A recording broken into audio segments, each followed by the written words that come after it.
Hey everyone, it's Gabby, and welcome to Love G.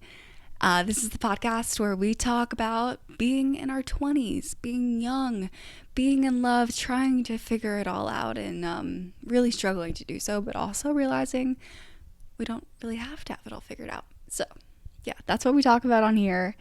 And today I'm very excited to be recording because I'm coming to you from my new apartment. I moved to Baltimore a week ago. As you can tell by my sweatshirt, I feel like I'm on vacation. I'm acting like a tourist. I'm so proud of my new city. I'm just absolutely loving it so far. My boyfriend and I moved in together here, and it feels like a slumber party. Every night I'm having the best time. And I am very excited to share this chapter of my life with you. I feel like I'm entering an era that's all about having fun and taking myself less seriously, because I admittedly, historically, have taken myself way too seriously. I mean, I'm the overachiever, perfectionist, only child stereotype, like putting so much pressure on myself. That was never my parents, by the way. It was just like me feeling like I needed to be the best at everything and go to an Ivy League school and, all of it. Anyway, I'm rambling already. I I had to reevaluate my life, my priorities over the last couple of years. I had to ask myself what genuinely fulfills me. What makes me happy? What makes me feel like me?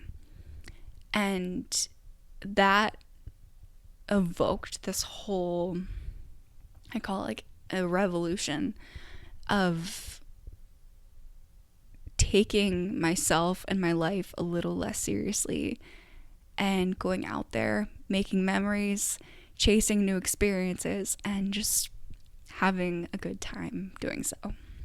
And that's what I want to talk about today, because that is something that is so much easier said than done, and has been a very meaningful journey for me. So, just to give you some background into why I find this so important, I lost my mom 3 years ago.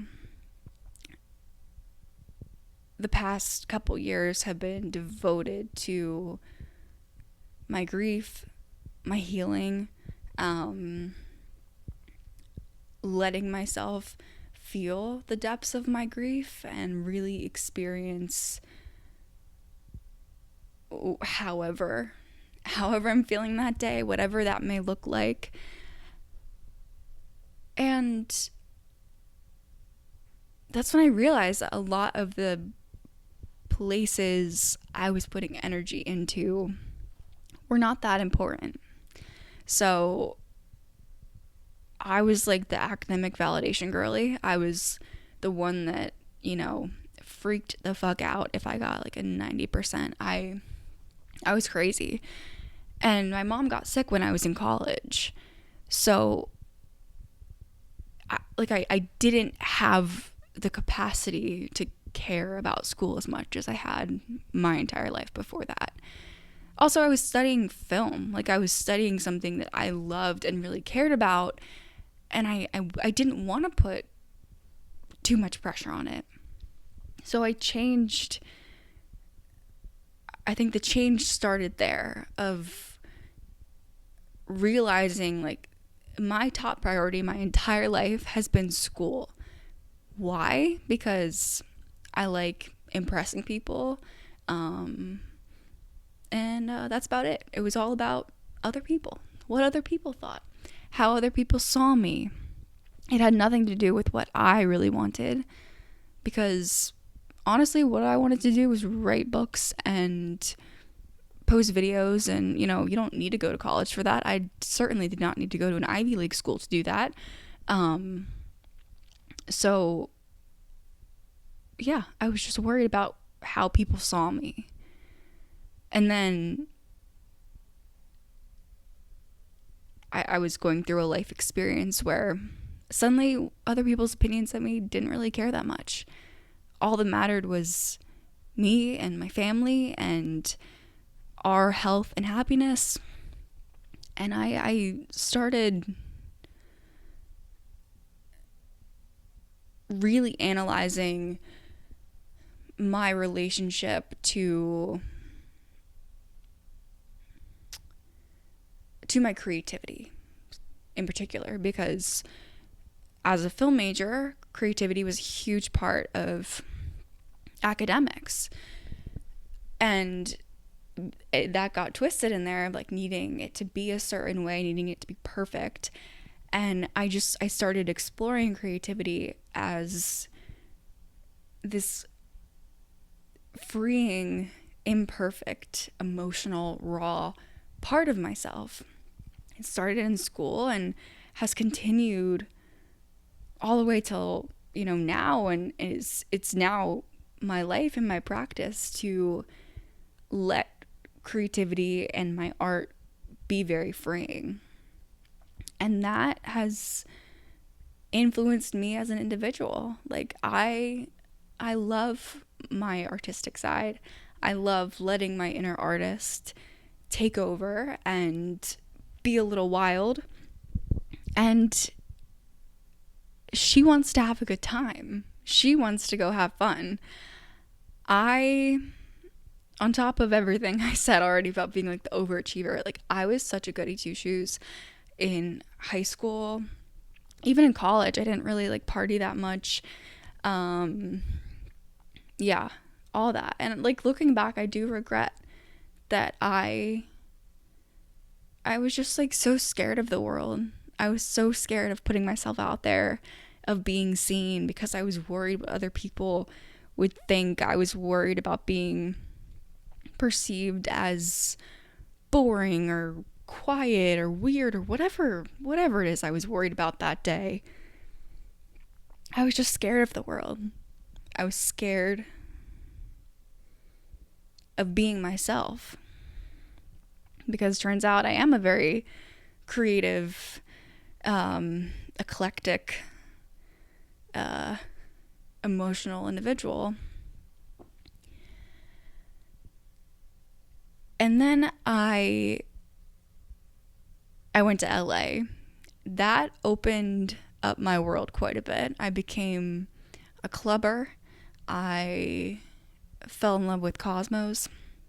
I made some amazing friends, and we would just go out and do spontaneous things and just have a good time. Like one morning we went to Santa Monica just to like watch the sunrise and go on the swings. There was one day that my friend Kayla and I went to Universal the entire day, and then after that we went home, we changed into fancy outfits and went and had drinks at the Chateau Marmont. Like that was all in one day. That was also the day that we saw Kanye West and Bianca, who was completely naked, and then they were sitting next to us in the Chateau Marmont lobby. So that's a memory. Like that's the stuff I love to talk about, because it's like that's where I feel like myself, is when I'm out actually experiencing life and making memories. LA, I look at my life in chapters, I think, and LA to me, like, I think it just brought me back to life. Like it reminded me of all of the life that is out there to live, especially after losing my mom.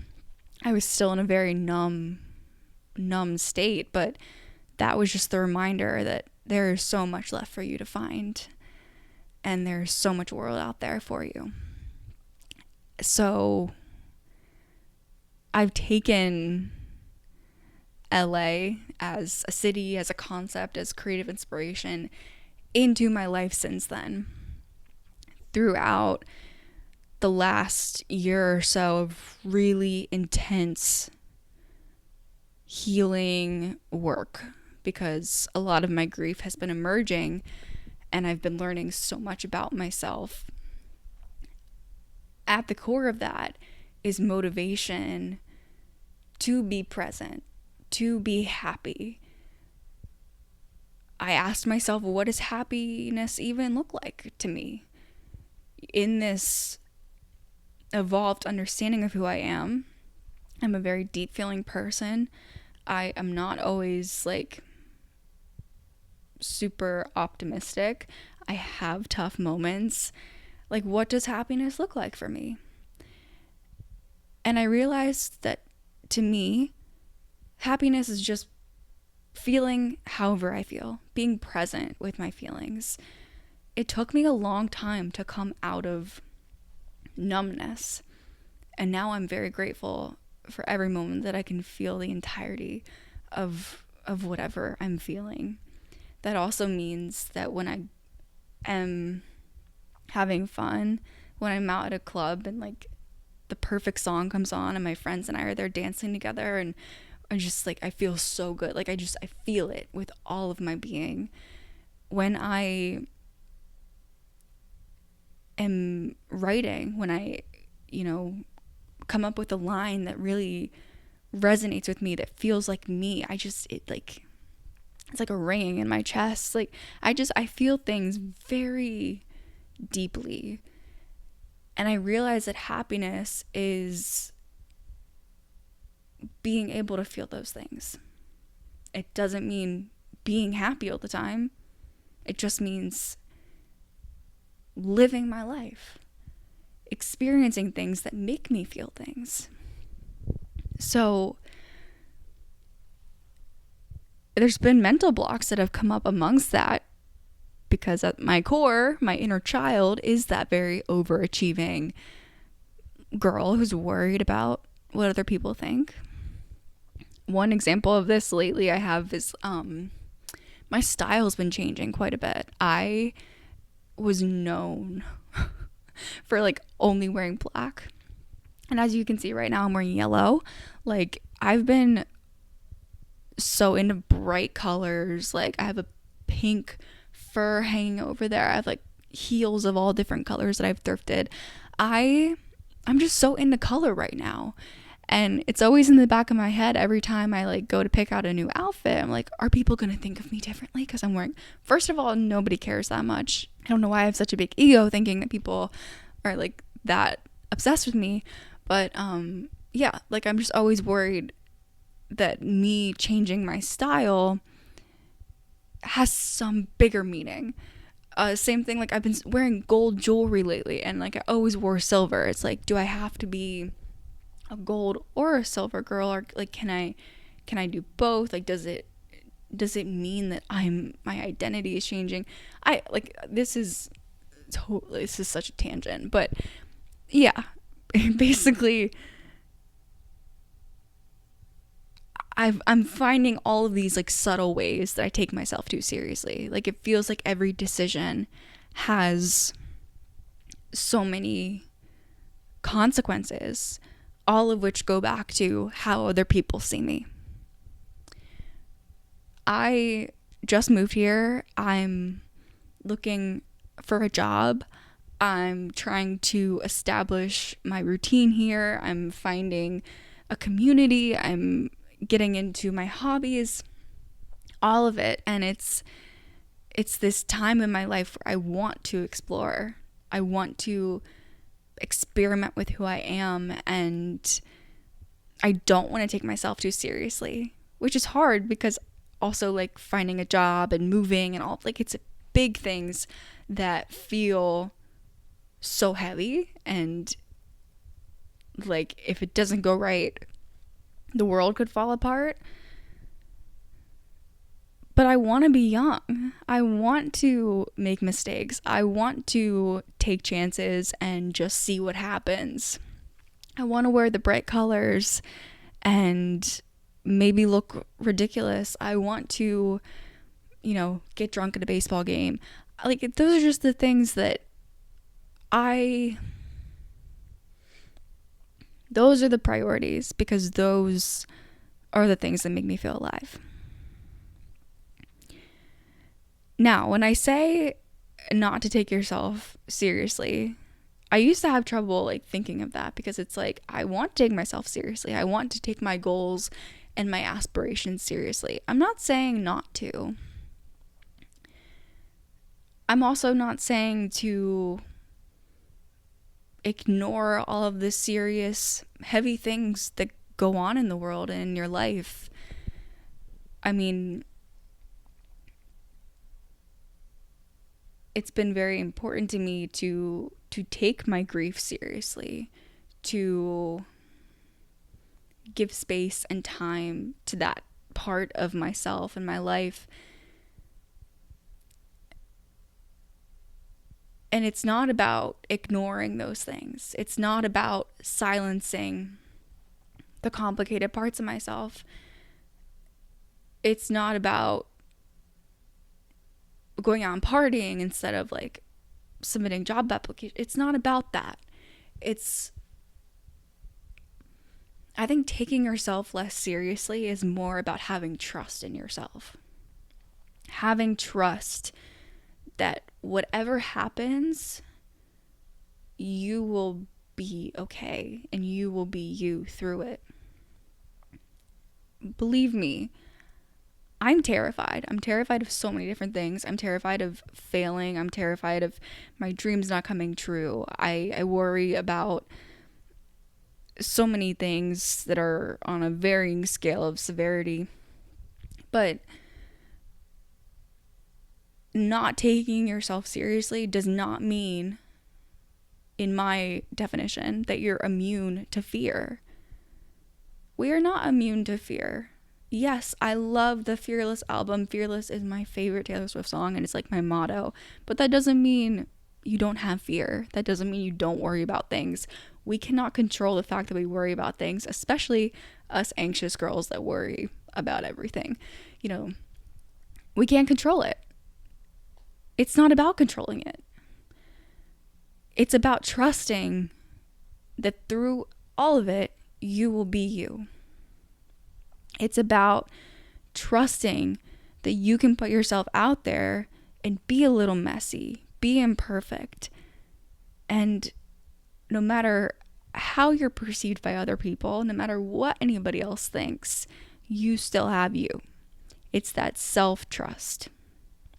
Before I went to LA, I saw a psychic, and she was like, I think that this chapter of your life is really going to teach you about trust, and you're going to learn who to trust.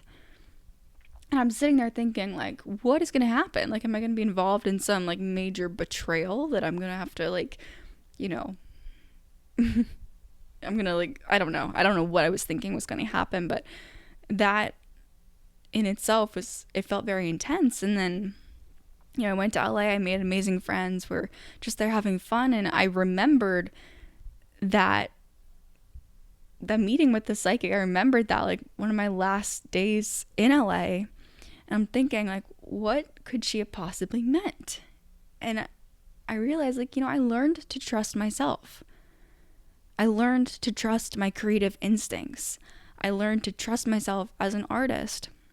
I learned to trust that I can put myself out there, either, with friends or in the dating world or, online in my, creative pursuits. I can put myself out there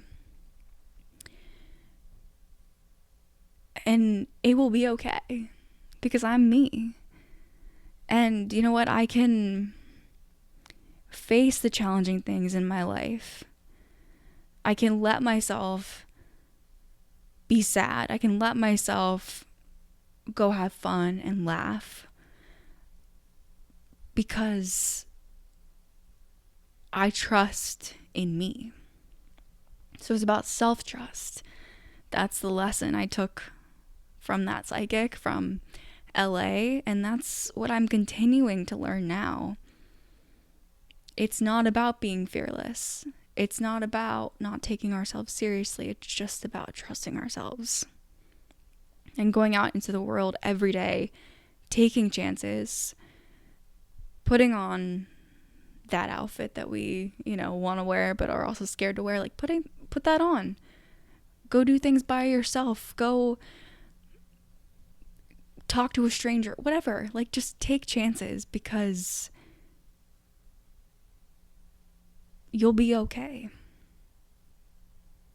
And that is what it means to me to take yourself a little less seriously. Like last night, my boyfriend and I played Mario Kart before we went to bed. Just like something that simple was so fun and just made me so happy. Like that is what I'm going to chase in my life. Doesn't mean I still won't be ambitious and probably a little too much of a perfectionist for my own good, but I'm still gonna challenge it because I just want to have fun. Thanks for watching.